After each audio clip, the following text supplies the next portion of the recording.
Eso. Con todo gusto, presidente de la Comisión de Infraestructura, trataremos. Rogamos siempre la tolerancia amable y generosa que todos hemos brindado aquí, obviamente. Gracias. Bueno. Pero caray, pero todavía no empiezo, ya me quitaron 15 segundos. Ingeniero Javier Jiménez Espriu, secretario de Comunicaciones y Transportes, sea usted bienvenido a la Cámara de Diputados. Las Comisiones Unidas de Comunicaciones y Transportes y la de Infraestructura valoran esta oportunidad de intercambiar con usted planteamientos, críticas y propuestas. Para Movimiento Ciudadano, representa motivo de gran preocupación la difícil situación en que se encuentra el sector de la inversión para la infraestructura en el país. Reconocemos los esfuerzos del presidente de la República y de usted mismo, señor secretario, por convencer al sector empresarial para motivar e incentivar su participación en obras y en proyectos de infraestructura. Sin embargo, pese a los compromisos que profusamente se difunden en los medios de comunicación, no se observa la concreción de tales compromisos. No se tiene información clara y certera acerca de los 1.600 proyectos de inversión en infraestructura que se anunciaron en agosto pasado.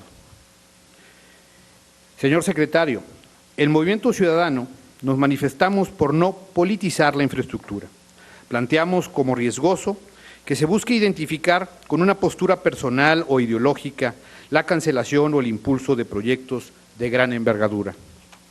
Planteamos que para defender grandes obras de las presiones políticas y financieras, quienes las lideran deben tener información veraz, actualizada y especializada acerca del desempeño y mejores prácticas de otros proyectos exitosos a nivel mundial.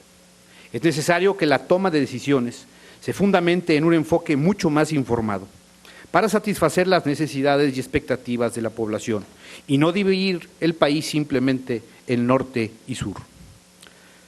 Para Movimiento Ciudadano es motivo de profunda preocupación el bajo nivel de gasto total en infraestructura previsto para el año 2020.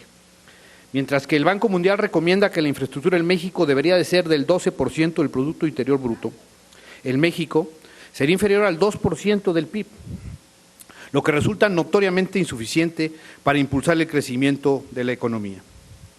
Un tema que merece toda la atención es lo referente a los ejercicios en el sector. Según el informe de Finanzas Públicas del segundo trimestre de la Secretaría de Hacienda y Crédito Público, en el primer semestre del año, la Secretaría de Comunicaciones y Transportes dejó de ejercer el 16.2% del presupuesto federal. La dependencia tenía programado erogar 28.261 millones, pero ejerció 23.681 millones, es decir, 4.792 millones de pesos menos.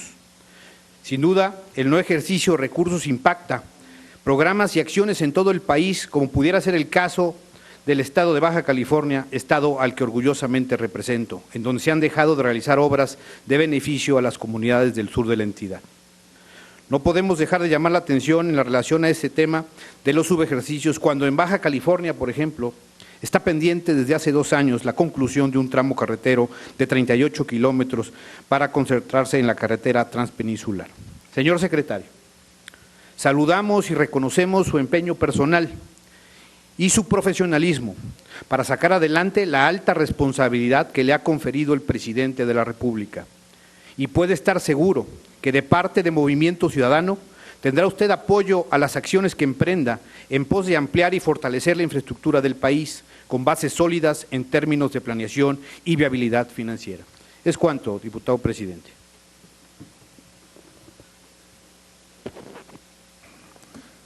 Gracias, diputado Jorge Alcibiades García. Tiene el turno la diputada Adriana Paulina Teixier Zavala del partido del PES.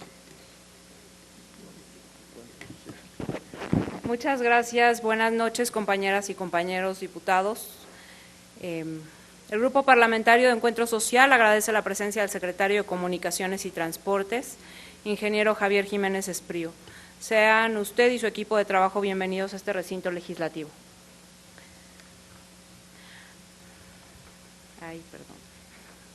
En el Grupo Parlamentario de Encuentro Social somos conscientes de la importancia de incrementar las inversiones en materia de conectividad carretera, aérea y naviera. Sin embargo, vemos con preocupación una Secretaría que solo tiene los ojos en Santa Lucía y no voltea hacia nuestros puertos.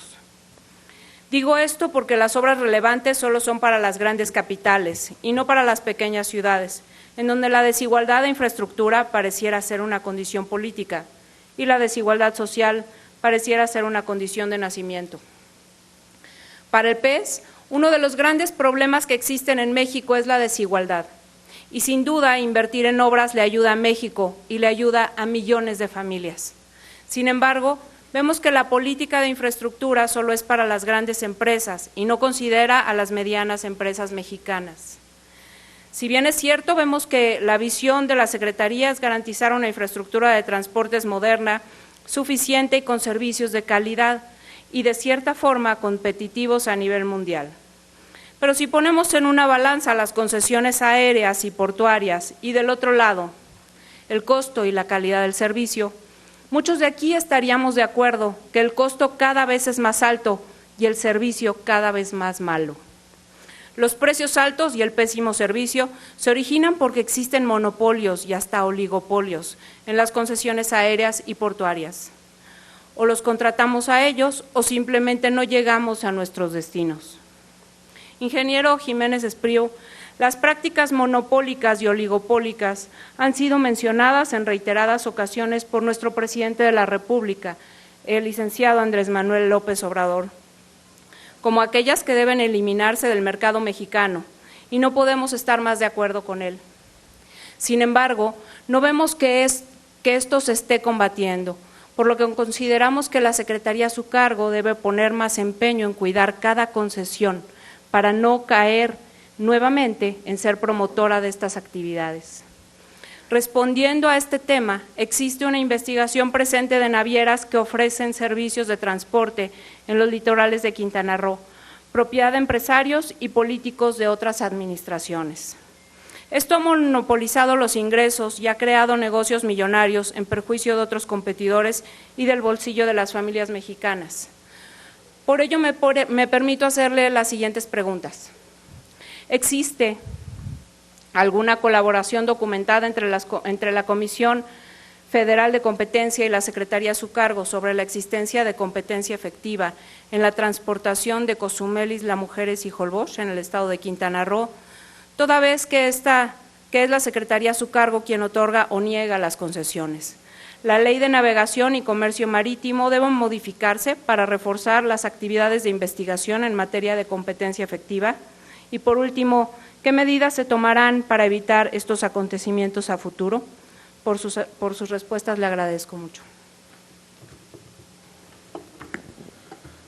Gracias, diputada. Tiene el turno la diputada Erika Mariana Rosas Uribe.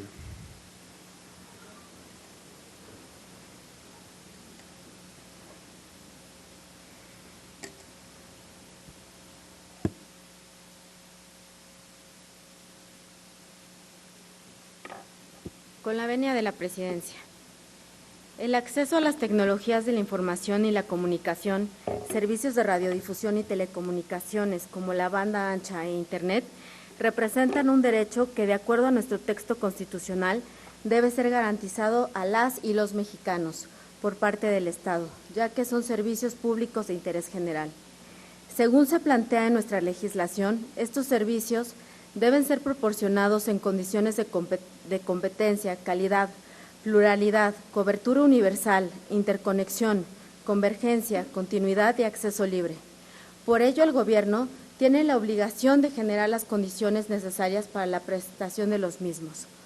Combatir la brecha digital que aún existe en importantes segmentos de la población de nuestro país es uno de los objetivos que se ha planteado el Gobierno federal para eliminar los factores que contribuyen a la desigualdad social y el rezago en el desarrollo de las personas, lo cual sin duda impide el ejercicio pleno de todos sus derechos.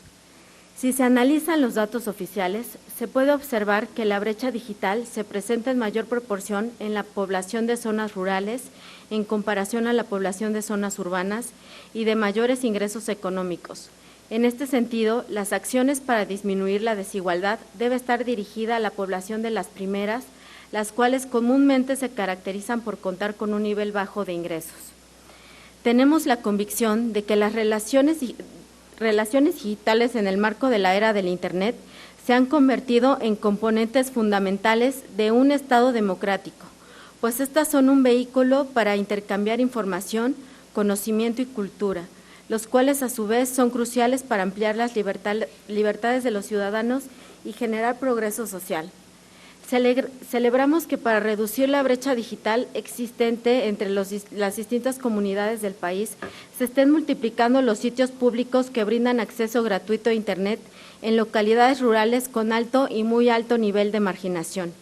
Sin embargo, son objeto de tener mayor claridad sobre este tema. Me gustaría, señor secretario, que pudiera responder a las siguientes preguntas. ¿Cuáles son las entidades federativas en las que se han implementado las estrategias para ampliar la cobertura de banda ancha e Internet? ¿Cuántas personas han sido beneficiadas con estas acciones? ¿A cuántos asciende la inversión de recursos públicos y privados en el desarrollo de estas medidas? Le agradezco de antemano por su atención y por sus amables respuestas. Es cuanto. Gracias, diputada Erika Mariana Rosas Uribe. Tiene el turno la diputada del Partido de la Revolución Democrática, Norma Azucena Rodríguez Zamora.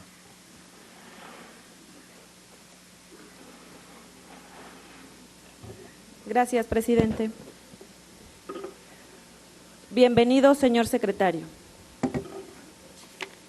La Secretaría de Comunicaciones y Transportes ha sido siempre una dependencia gubernamental que aporta para la construcción del futuro nacional. Desde hace décadas es uno de los motores del desarrollo y es detonante de la actividad de 40 cadenas productivas de nuestra economía. Lamentablemente, tanto el primer informe de gobierno que rindió el presidente de la República como el informe anual de labores de la SCT muestran en forma contundente que esta secretaría se ha ido desarmando, ya que el presupuesto del ramo se disminuye en forma escandalosa y porque varias de sus funciones sustantivas se han transferido a otras dependencias. Para ilustrar lo anterior, voy a referirme a la evolución presupuestal en comunicaciones y transportes de los años recientes. En los presupuestos del 2017 y 2018, el ramo 09 de comunicaciones y transportes recibió 84,000 millones de pesos en cada ejercicio. En el PEF 2019, el presupuesto para este ramo fue de 66,000 millones de pesos, lo que implica una reducción equivalente al 21.4%. En el PEF 2020, el presupuesto es de 54,000 millones de pesos, una reducción de 12,000 millones de pesos respecto al PEF 2019. ¿Acaso para el gobierno federal las necesidades de la infraestructura aérea, carretera, ferroviaria, portuaria y en telecomunicaciones se han solventado y es por ello que se disminuye el presupuesto en lugar de crecer? Históricamente, el sector comunicaciones y transportes es generador de empleos al emprender la construcción de las grandes obras de infraestructura del país. Además, al establecer la conectividad dentro del país y desde nuestra nación con el resto del mundo. Crea las condiciones para el crecimiento económico de todas las ramas de la economía, pues favorece al comercio, el intercambio, la modernización y es factor para la creación de la riqueza, lo que redunda en el progreso social al generar empleos. Es por ello que quisiéramos escuchar, señor secretario, una explicación creíble del abandono del sector de comunicaciones y transportes que lleva a cabo el gobierno de la Cuarta T. Es cuanto. Gracias, diputada. Tiene el turno el diputado Carlos Alberto Morales Vázquez.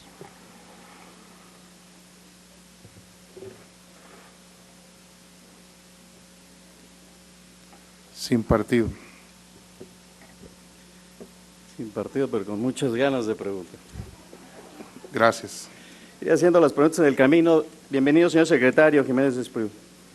Partiendo desde un punto de vista general y de acuerdo con lo que se han observado diversas organizaciones y cámaras, la situación en materia de infraestructura es alarmante. El presupuesto planteado en el PEC 2020 en comunicaciones y transportes en el ramo de infraestructura presenta cifras de inversión que se destinaban en el 2017, son similares hace más de 12 años.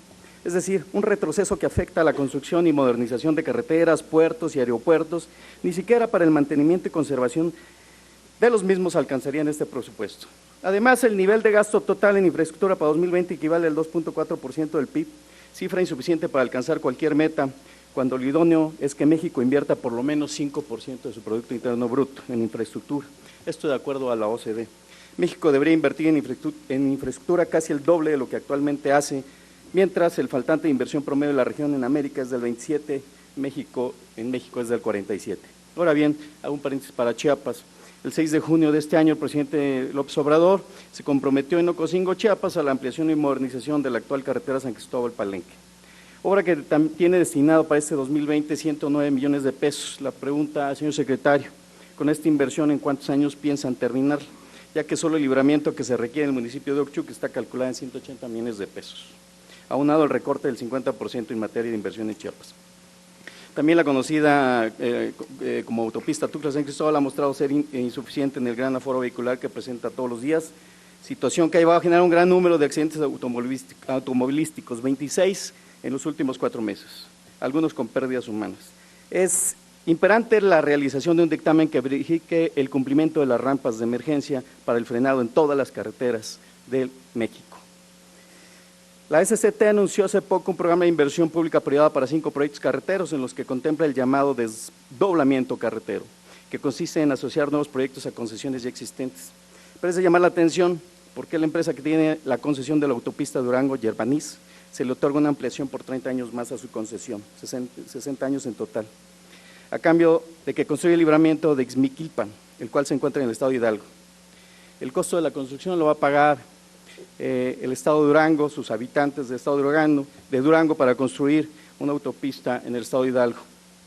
Aquí la pregunta, señor secretario, sería, ¿por qué en el discurso que usted ha mencionado varias veces y en el Senado, donde dice que ya no habrá constructoras sexenales, que no será cómplices de la corrupción, ¿por qué no se concursó este libramiento o se buscó un mecanismo que permitiera la competitividad y transparencia?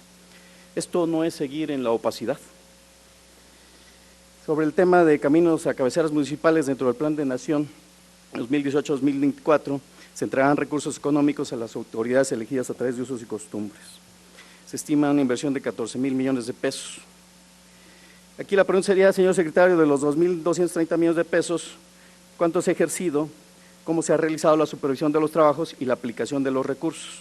Y si sería posible que en los próximos años este programa puedan considerar a las empresas constructoras MIPYMES, las cuales ayudarían a reactivar la economía local y nacional. Hoy no está bien el sector, 20% ha sufrido afectaciones por la falta de inversión. Y por último, la Marina Mercante, como usted sabe, no tiene nada que ver con los militares. Sin embargo, el 3 de octubre Morena en esta Cámara de Diputados presentó una iniciativa para que el Ejecutivo Federal pueda militarizar industrias civiles.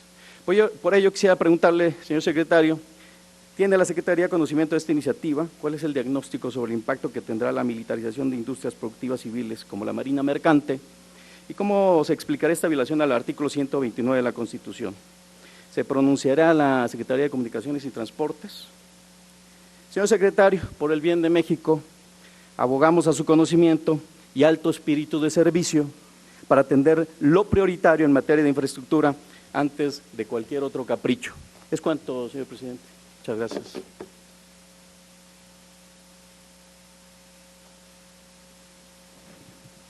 Una vez concluida esta primera ronda, tiene el uso de la palabra el ingeniero Javier Jiménez Espriu para dar respuestas hasta por 20 minutos.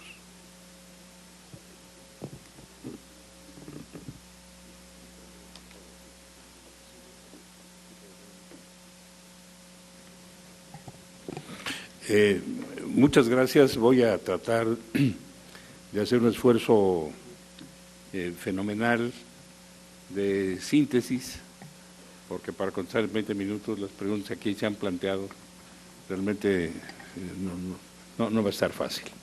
Pero bueno, trataré de trataré de hacerlo. Primero me refiero a los planteamientos de la diputada Yolanda Guerrero en relación a los temas de corrupción en el México. Toluca. Le agradezco a la diputada las expresiones en relación a la colaboración que los funcionarios de la Secretaría y del Centro ST de Michoacán han dado para el trabajo de análisis de las prioridades carreteras, por ejemplo. Nos parece muy bien, lo recibimos con mucho gusto el trabajo que nos ha entregado y lo analizaremos con gusto. Hemos dicho desde un principio que la idea del sector comunicaciones y transportes es de desarrollar las regiones, buscar en la construcción de infraestructura el reordenamiento del territorio, y dijimos también que eso lo haríamos en el territorio y no en el escritorio. Por lo tanto, cuando vamos a platicar con ustedes y vemos los trabajos que ustedes hacen y los asociamos a los nuestros, estamos dando un paso importante para tratar de resolver los problemas a partir de las necesidades que se plantean en el territorio. Nos parece muy bien que lo hagan y estamos en la mejor disposición. Como les consta a muchos de los aquí presentes, pues hemos estado una buena parte de nuestro tiempo en sus estados, analizando con sus gobernadores, con sus presidentes municipales, con ustedes en muchos casos, con los senadores, los planteamientos para ir adecuando los planes de desarrollo de la Secretaría para aportar las acciones fundamentales. Pero me pregunta la diputada Yolanda Guerrero en tema de la corrupción, así lo planteó, en el tren Toluca-México.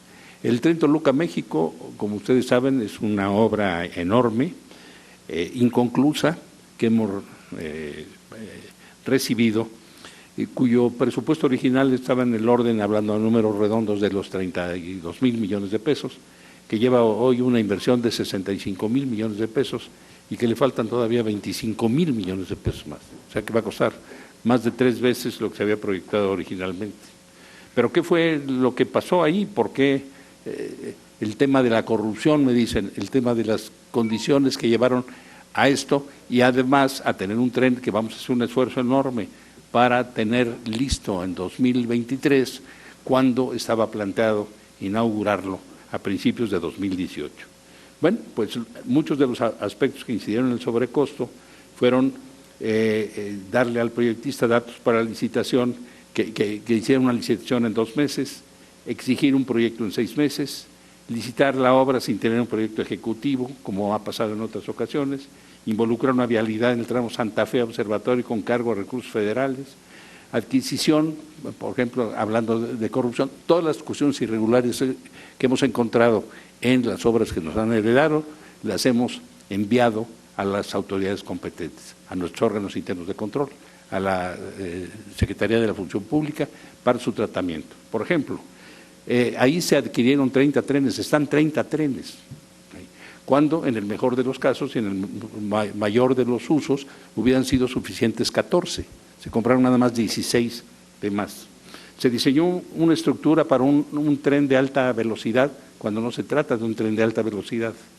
La estructura costó muchísimo más. El centro de control es un centro de control para trenes de alta velocidad, cuando no se trata de alta velocidad. Se licitó la construcción de los túneles con información geológica y geotécnica insuficiente. Se colocaron cerca de 5,000 apoyos de neopreno sin haberlos aplicado en su totalidad las pruebas de calidad. Hubo una necesidad de cambiar todos los apoyos de neopreno del tren. Entonces hay una serie de decisiones que se derivan de la intención de terminar la obra en 2017 y luego en 2018, como fue la adquisición de cimbras adicionales, una fábrica adicional para dovelas del túnel, la contratación de técnicos extranjeros para la operación de tuneladoras, un equipo de lanzado adicional para dovelas prefabricadas, pagos a precio tope por el derecho de vía que no se resolvió en su totalidad, seguimos teniendo conflictos sociales y de derechos de vía, interfaces en el sistema mal resueltos. Entonces, Este tren lleva 27 auditorías, se han concluido 15 y están 12 en proceso. La Secretaría de la Función Pública tiene 15 procedimientos de responsabilidad administrativa, pliegos de operaciones, solicitudes de declaración, etcétera, etcétera, etcétera.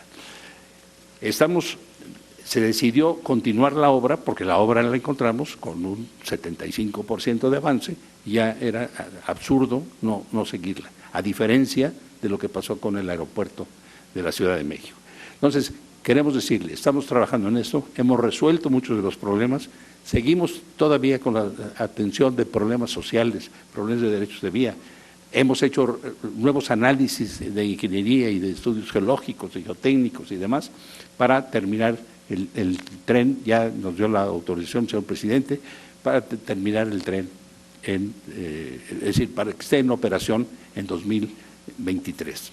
Entonces, este es el caso de lo que está sucediendo en las… ¿Qué acciones tenemos para revertir las acciones jurídicas y para revertir la corrupción? Bueno, pues hemos hecho un cambio total en la Secretaría de Comunicaciones. Debo decirles que el señor presidente me autorizó a profesionalizar la Secretaría de Comunicaciones. Hoy son ingenieros los que ocupan los cargos de los ingenieros, son contadores los que ocupan los cargos de los contadores y son administradores los que ocupan los cargos de los administradores. Hemos profesionalizado y tenemos un equipo de gente experimentada y con una absoluta vocación de servicio y con una plana de honestidad absolutamente pulcra. Y ahí sí, pues a las pruebas me remito. El subejercicio, me dicen, también habla del subejercicio, asuntos que también toman otros señores diputados y señoras diputadas en el transcurso de sus intervenciones. El subservicio, porque dicen que la Secretaría de Hacienda dice tal o cual y que tenemos un subejercicio, unos dicen que de 2,000 millones en no sé cuánto, otros que vemos que nos falta el 19%, que es un… Miren ustedes, los datos que tienen al día de hoy. Tuvimos un presupuesto autorizado en conjunto de 70,800 millones de pesos, de los cuales está comprometido 59,952, que es el 85%, y está ejercido, porque no se puede, aquí no es de comprar botellas en un establecimiento, cuando se hace una carretera o se hace una conservación o se hace un muelle, se inicia el muelle y se va comprometiendo en función de las estimaciones. Hoy tenemos comprometido el 85% del presupuesto y estamos por comprometer el 100% dentro de unos días más, y está ejercido ya, o sea, con estimaciones, pagado el 46%. Tenemos todavía los meses finales en donde no vamos a tener prácticamente nosotros ningún subejercicio. ¿Cuáles son las acciones jurídicas que se han tomado? Me dice la diputada Guerrero, son las que he manifestado, están enviadas. Lo digo así rápidamente y estamos a sus órdenes para cualquier detalle ya más fino que quisieran ustedes conocer. El diputado Carlos Elías Cinta, del PAN. Coincido con, en primer lugar le agradezco la atención de la flor, creo que fue la única flor que me echó, ya después